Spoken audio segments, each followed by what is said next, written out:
Are you saying yes to everything that comes your way? As a aspiring entrepreneur, as somebody transitioning into their own business, sometimes it's very easy for you to say yes to everything that comes your way because naturally you're trying to build your business, build your clientele, build your reputation, build sales. You often have a tendency to accept every single offer or to try to fulfill every single request that is brought before you. When I started in business over 2 decades ago, one of the mistakes that I made very early on was that I would jump at every opportunity.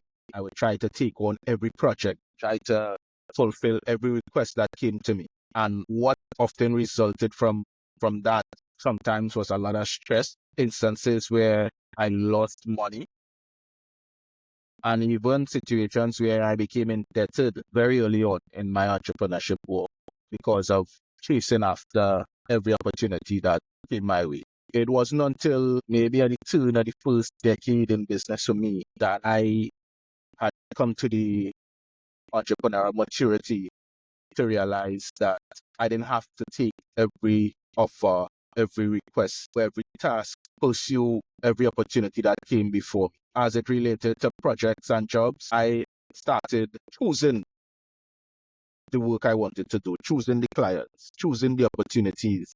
I always uh, have said that I choose the clients. Clients didn't choose me. That was the mindset I adopted because of the experiences that I had, the bad experiences of either losing money, coming indebted, forging bad relationships. That's a consequence of taking on projects that I should not have taken on in the first place. So one of the key skills that you have to develop as an entrepreneur is the ability to say no and not being arrogant or rude about saying no, but saying no in a polite and firm manner. So there's a way to say no, and there are 3 ways in which saying no could be useful to you or you can go about it. One, you have to identify the things that align with your goals and your priorities. Identify the thing that doesn't also. And those things that don't align with your goals and your priorities for your business,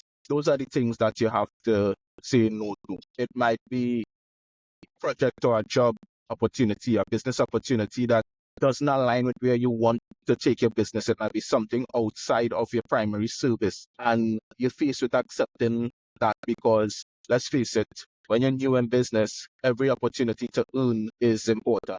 You want to maximize your revenue position and the opportunity for profit.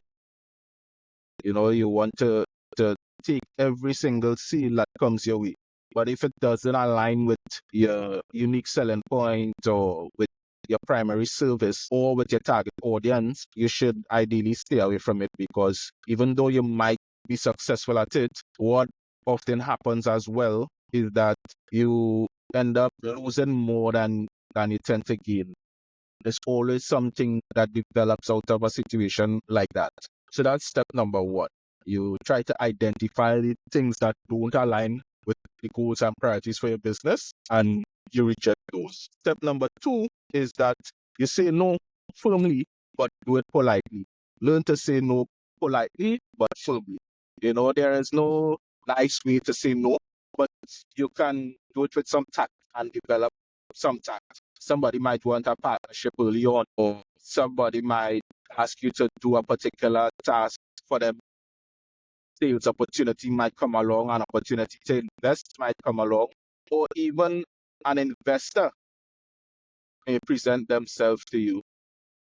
And if you're not yet in a position to raise funds or to utilize investment money, you have to learn how to say no.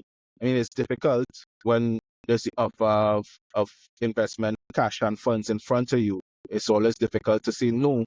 But if you don't need it, then you shouldn't take it. That too was one of the mistakes I made early in my entrepreneurial work. I raised funds early on, and I didn't need to. I could have bootstrapped my businesses a lot more or a lot longer instead of taking on investor funds. And as a result of taking on investor funds, even before I had proof of concept or just about having proof of concept, it put me in a position to have to repay debt when I wasn't even generating sufficient revenue, not profiting or revenue, and also not being in a position to be fully educated on the workings of fundraising and structure of investment, whether it's a debt or equity or other types of investment structure. Not being able to say no and accepting investment money early on put me in a tough spot early in my entrepreneurial role. So you have to be able to firmly but politely decline offers and opportunities. And finally, the third point is that you have to take time.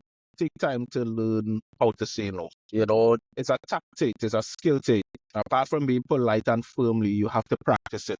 I'm not telling you to just walk around declining every opportunity or rejecting every offer or being hard-nosed. What I'm saying is that you have to practice declining stuff. What that does is that it sifts out good and bad opportunity.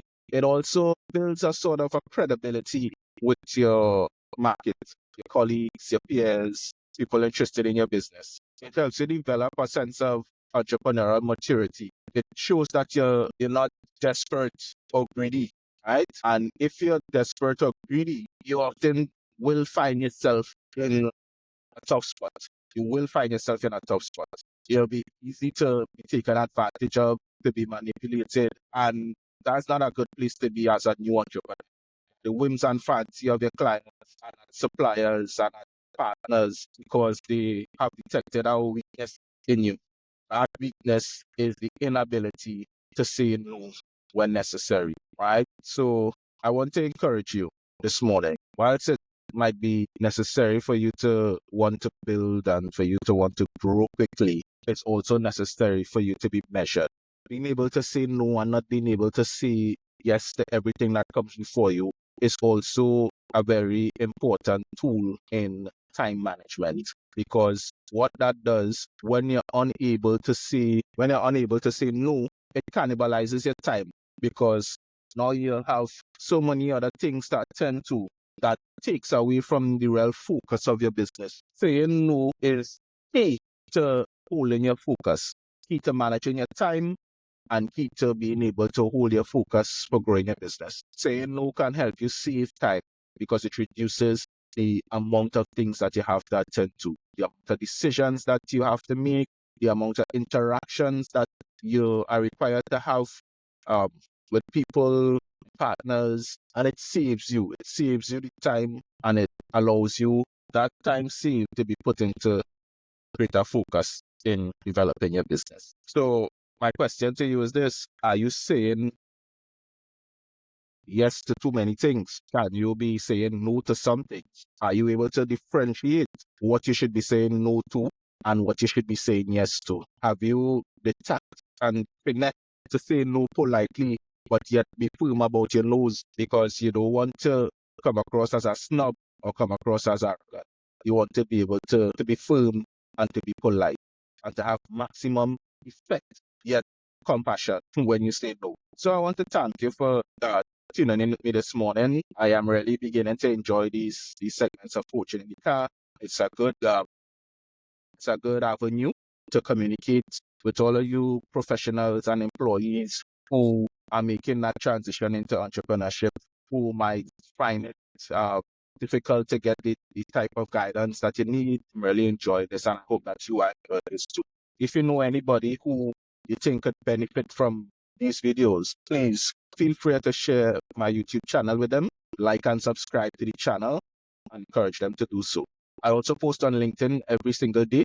I post on big that is meant to help guide professionals and employees transition into entrepreneurship, and I will leave the link for my LinkedIn profile in the description as well.